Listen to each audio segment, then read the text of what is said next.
했었던 환자 케이스부터 먼저 보여드리겠습니다. 56세 남자 환자였고 가슴이 아프고 숨이 차서 타 병원에 입원을 했습니다. 타 병원에서 시행했던 NGO에서는 LAD 토탈이었고 RCA 토탈 조정이었습니다. 이쪽병원에서는 LAD는 아마도 CTO다 판단을 해서 미리 RCA PCR을 했고 PCR 시행 이후에는 환자 증상이 처음에 많이 호전되었습니다. 근데 PCR 하고 이틀 후부터 다시 가슴이 아프면서 숨이 찼고 이 병원에서 시행한 심장 초음파에서 일렉션 20% 소견 보여서 퍼더 매니지먼트 위해서 저희 병원으로 전원되었습니다. 저희 병원을 오자마자 이제 엑스레이션 모니터가 되지 안 돼서 일단 인큐베이터부터 먼저 시행을 했고요. 저희 병원에 오면서 도파민, 노르에피네프린 잘 해봤습니다. 저희 병원 왔었을 때 노르에피네프린 1.3마이크로, 도파민 26.7마이크로 투여하고 있었음에도 불구하고 환자 발탈은 75, 40% 굉장히 낮았습니다. 에데마 때문에 인투베이션 하고 있었고 번원에서 시행한 심장 초음파에서 25% 측정되어서 일단 엑스모를 먼저 삽입하기로 결정을 하였습니다. 이 환자는 이제 일단 고濃도의 신압도를 유지함에도 불구하고 발탈이 언스테이블하게 유지되는 인타마스 레벨 1의 카주젠샤라고 판단을 하였습니다. 네, 스테미 환자에서 카주젠이 차이 많이 동반되는데요. 카주젠이 차주의 원인의 절반 정도의 원인은 스테미입니다. 스테미 환자가 샤주다 하면 이제는 MCS가 가능하면은 MCS를 어플라이 하는 게 맞고 스테미 환자가 18이 났을 때에는 18이 났는데 돌아오지 않는다면 엑스모를 넣어서 28을 진행을 하고 만약에 18 났었다가 환자가 호전되었음에도 불구하고 ROCC는 되었는데 샤주 지속되면 이제는 또 엑스모를 시행해야 합니다. 그러면 MCS 중에서 무엇을 넣느냐 결정을 해야 되는데요. LV 페일리어나 RV 페일리어나 아니면 보스하트의 문제가 다 있느냐에 따라서 원래는 임펠라를 할지 탄데말트를 할지 임펠라 RP를 할지 결정하여야 하는데 우리나라에서는 현재 어베일러블한 MCS는 액티노밖에 없기 때문에 LV 페일리어든 RV 페일리어든 원인에 상관없이 MCS를 해야 한다면 저희 나라에서는 엑스모를 하면 됩니다. 엑스모는 이제 CPB, 이제 CS 수술할 때 쓰는 카디오 퍼머널 바이패스를 모듈레이션 한 장비인데요. 대표적인 차이점을 보면 리저버가 없습니다. 리저버가 없어서 이제 헤팔린을 많이 쓰지 않고 일주일 이상 유지할 수 있는 장비이고요. 펌프가 있고 멤브레인이 있음으로 인해서 이제 가스 익스체인지를 해줄 수 있기 때문에 심장이 안 좋은 환자뿐만 아니라 심폐 모두 안 좋은 환자 조정을 할 수가 있습니다. 참고로 바드는 멤브레인도 없기 때문에 이제 심장이 안 좋은 헤모다이나믹 관리 인스테이블한 환자만 사용할 수 있습니다. 아까 말씀드린 인타마스 레벨을 보시면 이제 인타마스 레벨 1은 이제 고濃도의 신압제를 투여함에도 불구하고 헤모다이나믹 관리 언스테이블 환자를 얘기하고 인타마스 레벨 2는 고濃도의 신압제를 쓰면서 혈압은 괜찮으나 연락 방사이 나빠지거나 컨젝션이 심해지는 등등의 합병증이 환발되는 경우로서 인타마스 레벨 1, 2인 경우에는 엑스모를 삽입을 하고 인타마스 레벨 3 이후에는 엑스모보다는 엘바들을 더 권유하고 있습니다. 그러면 이제 인타마스 레벨 1일 때에는 엑스모를 하는데 아무도 이제 의심의 여지가 없는데요. 인타마스 레벨 2나 3 정도의 경계에 있는 환자에 있어서 어떤 환자의 엑스모를 하고 어떤 환자의 약물만 투여하면 되느냐를 이제 고민하기 위한 연구가 한 번 있었는데요. 이거는 우리나라 삼성의료원에서 시행했었던 발표했던 논문 결과입니다. 보시면 이제 환자가 사용하는 신압제는 다 합산을 해서 도비타민, 도파민, 노르에피네프린 등등등을 가진치를 준 다음에 계산을 해서 BC 스코어를 계산을 합니다. 그러면 BC 스코어가 85 미만일 경우에는 엑스모를 하는 것이 엑스모 합병증 때문에 더 효과가 나빴고 130 이상인 경우에는 엑스모를 하는 것이 훨씬 더 서바이벌이 좋았습니다. 저희 세이스 환자는 노르에피네프린과 도파민을 많이 쓰고 있어서 계산을 하면 디스 스코어는 156.7 나와서 엑스모를 하는 데 합당한 환자였습니다. 인투베이션을 하고 시행했던 엑스레이에서는 팔물 에데마가 심한 상태였고요. 심전도에서는 투스 ABP S 엘리베이션 소견이 보여서 뭔가 이 환자는 스테미로 인한 샷이 왔나 보다 하고 판단할 수 있었습니다. 그래서 저희 병원 엔지오방에 들어와서 일단 엑스모를 먼저 삽입을 하고 그다음에 엔지오를 시행했고 LAD 토탈은 변화가 없었고 RCA는 타병원 스텐트 데서 스럼보시스 소견이 있으면서 토탈 오클루전 관찰되었고 RCA에서 LAD로 홀라테랄을 보여서 아마도 LAD는 CTO고 이번에 샷의 원인은 RCA임을 알 수 있었습니다. 엑스모를 하고 이제 이 환자는 RCA PCR을 했고요. 그다음에 팔물 에데마가 심한 상태여서 이분은 내원하고 나서 바로 페토스톰 시행했습니다. 페토스톰에 대해서는 다시 뒤에 말씀드리겠습니다. 엑스모 환자를 매니지함에 있어서 심장 소음파는 굉장히 중요한 역할을 하고 있습니다.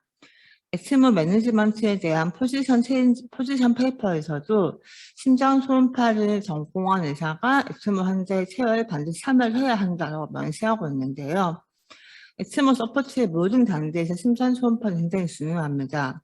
엑스모를 하기 이전에 풀 엑스모 어세스먼트, 캐뉼레이션 과정, 엑스모 환자의 모니터링, 엑스모 위능을 결정할 때 모든 단계에 있어서 심장 소음파는 매우 중요합니다. 원칙적으로는 이제 엑스모 하기 전에 컴프레hen시브 심장 초음파를 봐야 한다라고 말을 하지만 사실 환자 응급 상태에서는 쉽지는 않습니다.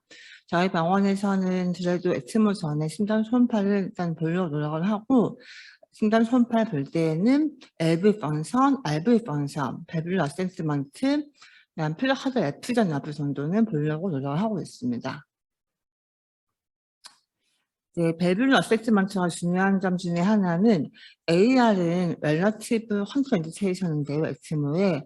왜냐하면 이제 엑스모를 넣으면 AR이 훨씬 심해질 수 있는데 원래 AR이 있는 환자에서는 이제 AR은 더 엑스모로 인해서 AR이 심해지면서 에데마가 더 심해질 수 있기 때문에 AR이 있는지 여부를 판단하는 것이 굉장히 중요하겠고 또한 아웃트 다이섹션 역시도 엑스모를 삽입함에 있어서 이제 렐러티브 컨트라인디케이션이기 때문에 아웃트 다이섹션이 있는지 여부도 심장 소음파를 통해서 검사하는 것이 중요합니다. 또한 하드웨어 플레이즈 여부를 보는 것도 중요한데요. 왜냐하면 이제 탐포네이드 여부를 판단하는 게 되게 중요한데 탐포네이드 때문에 환자가 샷이 왔다면 엑스모를 삽입하지 않고도 샷을 해줄 수 있기 때문에 이제 AR 여부, 다이섹션 여부, 탐포네이드 여부 정도는 초음파를 보면서 반드시 감별을 해줘야 하겠습니다. 캐뉼레이션을 할 때에도 심장 초음파는 도움이 되는데요. 센터마다 다르지만 어떤 센터에서는 모든 환자는 다 엔지오마에서 하는 경우도 있고 베드사이드 하는 경우도 있고 치의를 보는 병원도 있습니다. 저희 병원은 일렉티브하게 엑스모를 한다면 엔지오방에서 하고 이제 인디브로 한다면 이제 베드사이드에서 하면 치의를 보는데요. 치의를 보면서 이제 베너스 캐뉼라가 어디에 있는지를 심장 초음파를 통해서 어느 정도 확인할 수 있습니다. 베너스 캐뉼라는 석션을 최대화하기 위해서 칩이 SBC 정선에 있어야 되는데요. 이제 심장 초음파를 보면 이제 이런 치치인데요. RBC를 지나서 아래 안에 캐뉼라가 있는지 알 수 있어서 엉뚱한 데 들어가 있지 않는지 확인할 수 있어서 캐뉼레이션을 할 때에도 치치를 보면서 하면 어느 정도는 도움을 줄 수 있습니다. 이거는 저희 환자 케이스였는데요.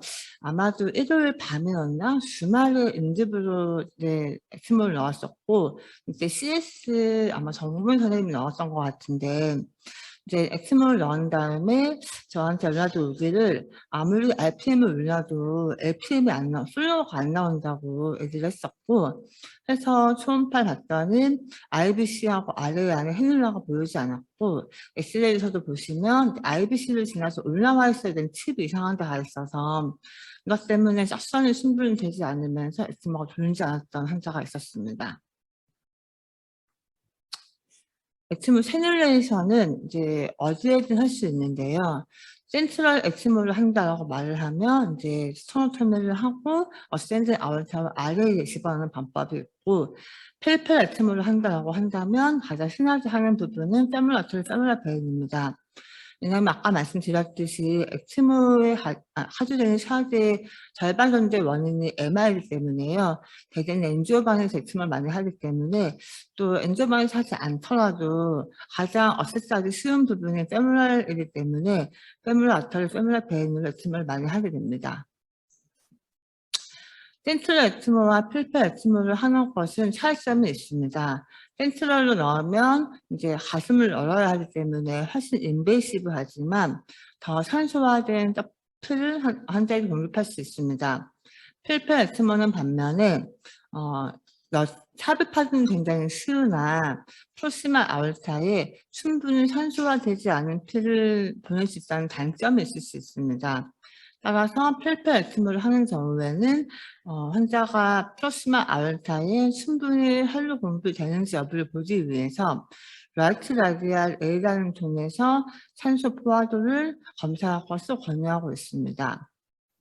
사진으로 보시면 센트럴 엑스모를 하면 이제 아래에 직접 베너스를 넣고 그다음에 아울타에 직접 페뭟라를 넣어서 이런 경우에는 산소화된 피는 채널을 통해서 라이트 라디알, 브레인, 그다음에 지스타까지 전부 다 산소화된 피를 공급할 수 있고 또 L분에서 나오는 피의 방향과 같은 방향으로 흘러가게 됩니다.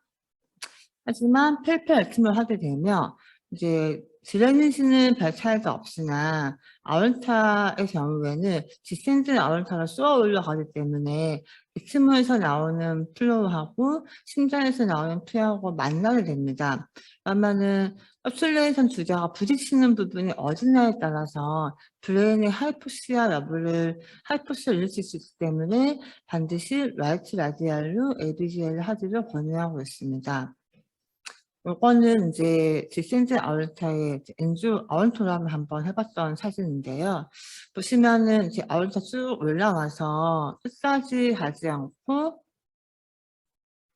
우리쯤에서 멈춰 있잖아요. 그러면 엑스마 플로우는 이만큼 가는 거고요. 나머지는 L분에서 나오는 피가 만나는 지점이 어디냐가 중요한 거고, 이 환자도 아주 프로시말 아울타에는 충분히 산소화되지 않은 피가 공급된다고 생각할 수 있습니다. 현실적으로 A를 만들기는 쉽지 않지만 최소한 B 정도는 되어야 하는데 이제 심장에서 나오는 피하고 엑스모에서 올라오는 피하고 만나는 지점이 A라면 이제 헤어치를 통해서 브레인에도 하이포시아가 없고 라이트 라디알 LBJ에서도 산소 포화도는 잘 나옵니다.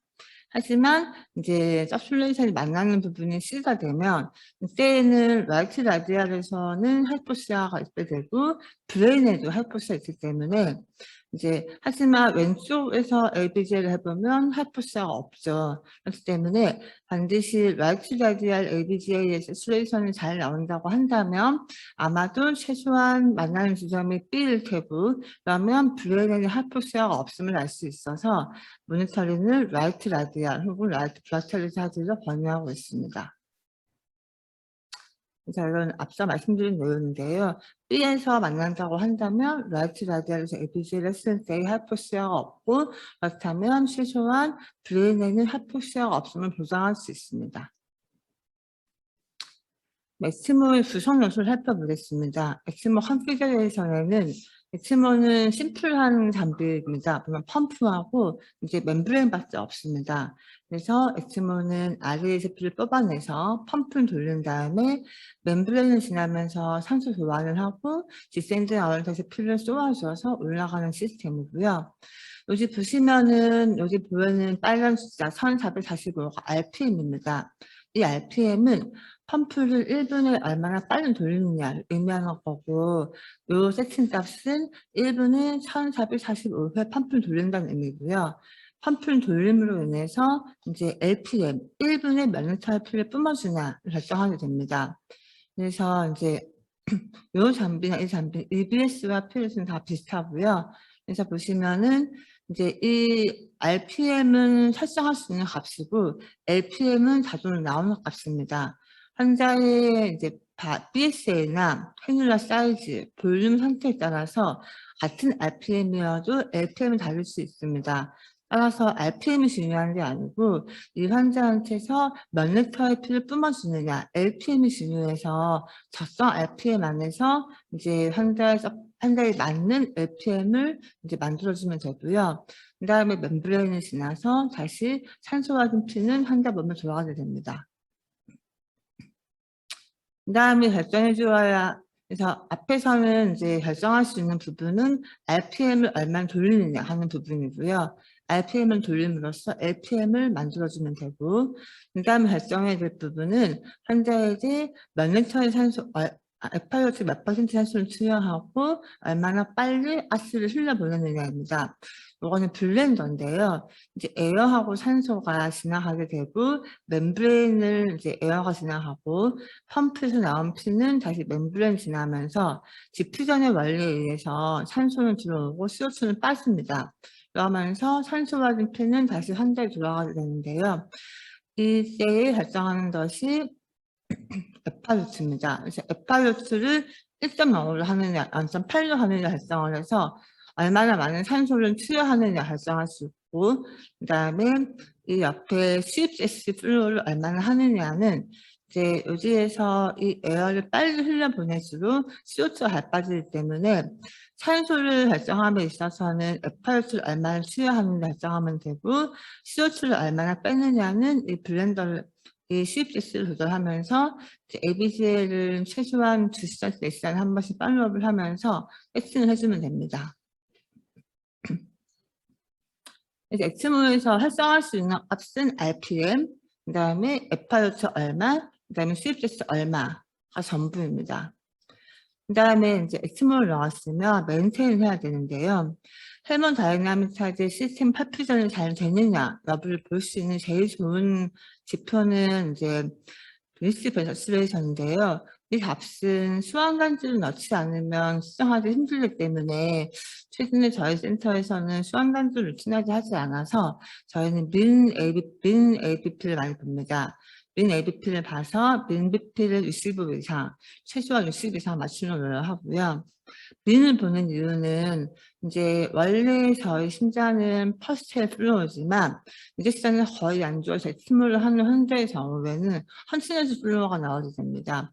헌치네스 플로우가 나오거나 아니면 AA가 거의 안 나오기 때문에 이런 경우에는 저희도 흔히 하듯이 130, 80일 혈압이 나오지 않아서 이런 환자에 있어서는 프레셔를 혈압을 문탐에 있어서 민을 봐야 돼서 민 ABP는 타겟으로 해서 조절을 하고 있습니다.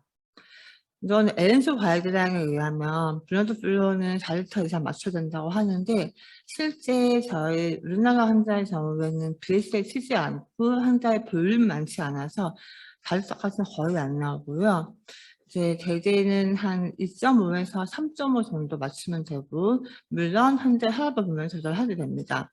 그 다음에 펌프 RPM을 너무 빨리 돌리면 헤몰라시스 위험이 커지기 때문에 펌프 RPM 2,500 미만 선에서 환자의 민 아트레 프레셔가 65 유지되는 한도 안에서 블러드 플로우는 맞춰주면 됩니다. 앞서 말씀드렸듯이 환자의 PaO2 모니터는 라이트 라디알 A라인에서 하기를 권유하고 있고 이제 권유하고 있습니다. 모니터를 하면서 보면 되고요. 그다음에 엑스모를 하는 환자를 모두 다 벤틸레이터를 하지는 않습니다. 물론 처음에 20편 하면서 넣은 경우에는 집에서 하고 있는 경우가 많은데요. 저 같은 경우는 일단 엑스모를 하고 환자 심장이 좀 천천히 좋았더라도 환자 얼너트하고 이제 엑스레이가 에데마가 많이 빠진 상태라면 익스튜베이션을 해서 환자의 10% 브리딩을 하기를 이제 최대한 하는 편이고 어쩔 수 없이 벤틸레이터를 해야 한다면 벤틸레이터로 인한 런저를 최소화하기 위해서 RR은 4에서 10회, FR2는 0.5 미만, P프레셔는 30회 미만으로 해서 이제 벤틸레이터 인저리를 최소화하도록 노력해야 합니다. 그다음에 멤브레인에서 이제 엑스모 ABG를 하는데요.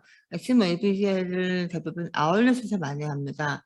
아울렛에서 ABG의 값은 pH 100% 이상 나와야 되는데, 왜냐하면 이제 엑스모에서 혼자 펌프를 지나서 멤브레인 지나면 산소화된 피가 나오기 때문에 아울렛 시술에서는 100%여야 하고 pH는 최소한 300이 넘어야 합니다.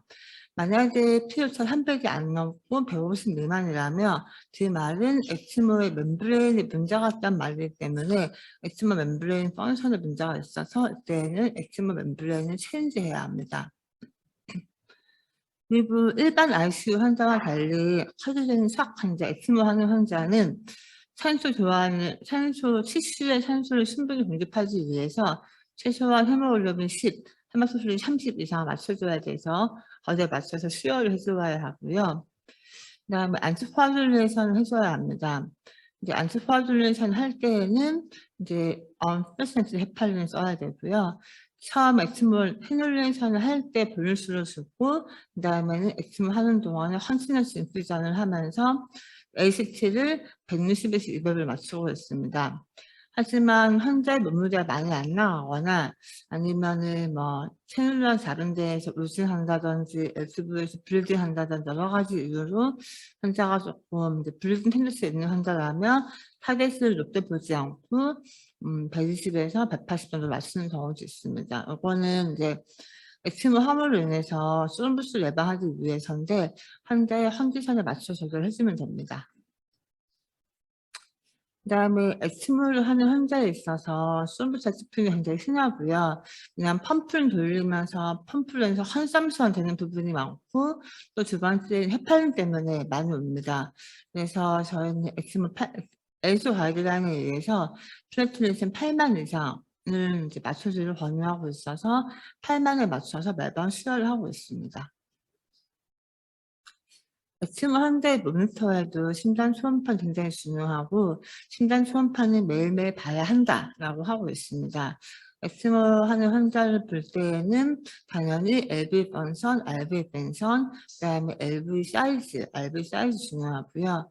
아웃스밸브 열리지 않는지 아웃스밸브 열리는지 않는지 잘 봐줘야 되고 혹시나 이제 LV 안에 세이프나 스럼프소가 없는지 옆에 중요하고 RBC 사이즈, 패턴 F자 모두 잘 보아야 합니다. 엑스모는 척 환자에 있어서 서바이벌을 올리기 위해서 반드시 해야 되는 장비이긴 하지만 엑스모에는 리미테이션이 존재합니다. 특히 펠페랑 넣은 경우에는 이제 V의 엑스모로 인해서 엑스모 플루어가 반대로 올라오면서 LV 입장에서는 이제 수부하가 굉장히 올라가게 되고 LV 월세스는 점점 올라가게 됩니다. 왜냐하면 이제 원래도 환자 심장은 지시펀션이 있어서 LV 지시펀션이 있고 그다음에 AR이 흔하면 엑스모 때문에 AR은 더 심해지고요.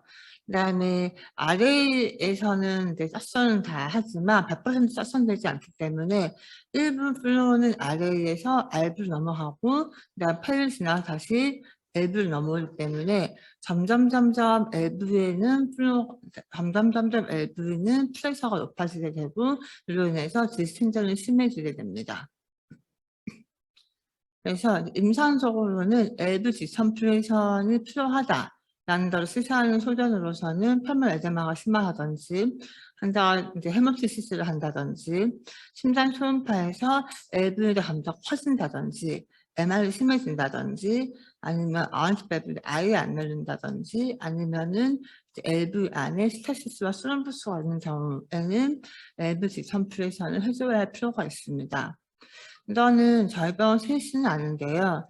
보시면은 이제 LV 사진인데 심장 거의 LV는 거의 안 뜨고 그다음에 LV 쪽에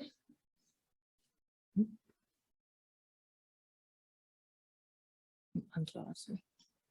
보시면은 심장이 거의 안 뛰고요. 아웃밸브는 열리지 않고 그럼으로써 이제 아웃밸브 앞쪽하고 LV 안에 쇠 있는 것을 볼 수 있습니다.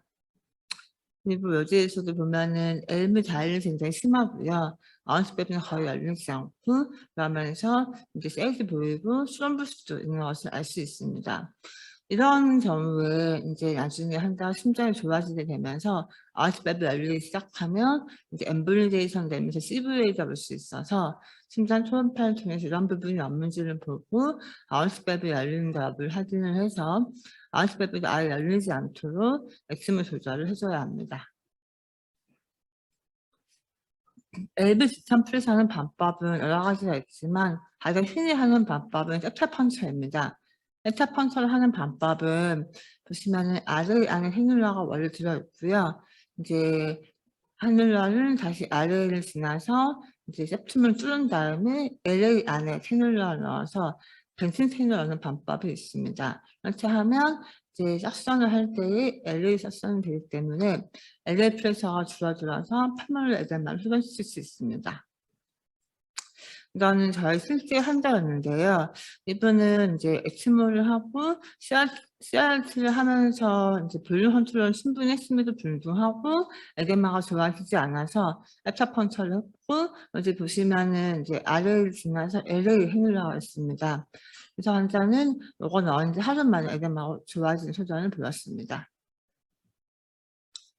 그다음에 엑스몰 윈인인데요. 엑스몰 윈을 언제 하느냐는 정해진 원칙은 없습니다. 하지만 시납제를 거의 쓰지 않고 있고 원래는 잘 보이지 않았던 A라인 웨이브가 잘 나오면서 패킹 값의 변화가 없는데도 불구하고 라이트 라디알 A라인에서 피 요청 값이 떨어지는 경우에는 아마도 환자 본인의 심장 펌핑이 좋아지지 않았나 시선 호전이 될 수 있어서 이럴 때에는 윈을 고민해 볼 수 있고 또 심장 초음파를 보면 당연히 빨리 알 수 있습니다. 초음파 상에서 일직선은 35에서 40, LVS V차는 10 이상, 라테랄 S 프라임이 6 이상이면서 LV 다일레이션이 호전되었고 탐프네이저가 없으면 윈을 생각해 볼 수 있습니다. 이럴 때 인제 엑스모 펌프 플로우를 점점 줄여서 저희 센터에서는 최소 0.5까지 줄여보고 0.5까지 줄였음에도 불구하고 환자 발탈에 문제가 없으면 이때에는 엑스모를 윈을 하게 됩니다.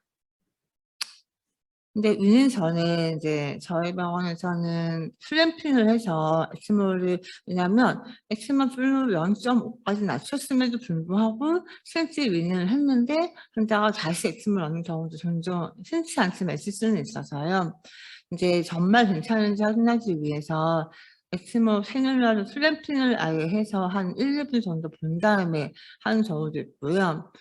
일부 병원에서는 이제 아예 펌프 컨트롤인지 레트로스틱 샤이 옆이라고 해서 이제 원래는 엑스모를 돌리면 이제 환자의 피를 뽑아내서 아원트에 쏘아주는데 엑스모 플로우를 점점점 줄이다 보면 어느 순간부터는 이제 환자 심장에서 나오는 아원트에서 나오는 피가 엑스모를 지나서 다시 A로 들어가게 됩니다. 이런 상태를 만든 다음에 인제 프로토콜에 의하면 1 시간 동안 환자를 어시스를 해서 이 상태에서도 환자 혈압이 괜찮고 수유선에 문제가 없고 심박수 올라가지 않는다면 엑스모 윈이 매우 안전하다라고 해서 이런 방법을 쓰는 병원도 있습니다. 저희는 1 시간까지는 안 해 봤고요. 이제 캐뉼라 클램핑 한 1분 정도 해 보고 요 상태로 한 5 분, 10분 했을 때 별 문제가 없다면 윈을 해 봤었는데 특별히 문제는 없었습니다. 엑스모는 합병증이 굉장히 많이 올 수 있는 인제 장비인데요. 제일 흔한 이름이 스테미아이고 그 위에도 스럼브스로 인한 CV 스트로크 그다음에 CRRT 하는 레날 페일리어, 블리딩 등등등의 문제가 올 수 있습니다. 인제 리미스테미아는 제 다리 엑스모 캐뉼라 넣은 쪽으로 해서 하지에 플로우가 없으면서 올 수 있고요. 뒤늦게 리파프젠자로 오는 경우도 있습니다. 그래서 최악의 경우는 앰푸테이션 하는 경우도 있었는데요. 최근에는 예방하기 위해서 엑스모 캐뉼라가 있는 다리 쪽으로 해서 반대로 시스를 넣어서 엑스모 캐뉼라에서 피를 통해서 다시 펠페를 넣어주는 이제 지사합필전 함으로 인해서 최근에는 리미스템을 많이 줄어들었습니다. 그래서 액침물을 하는 환자에도 있어서 예후는 되게 다양한데요. 아유화달치스인 경우에는 굉장히 좋은 편이고 20회 한 경우에는 30% 미만 굉장히 나쁩니다. 환자가 블리딩이 있거나 sepsis가 있거나 레날 페일러나 리버 페일러가 있거나 아니면 다리 이스케미아가 있거나 액침물을 일주일 이상 유지하는 경우에는 되게 이후가 안 좋은 걸로 알려져 있습니다. 네, 이상 발표 마치겠습니다.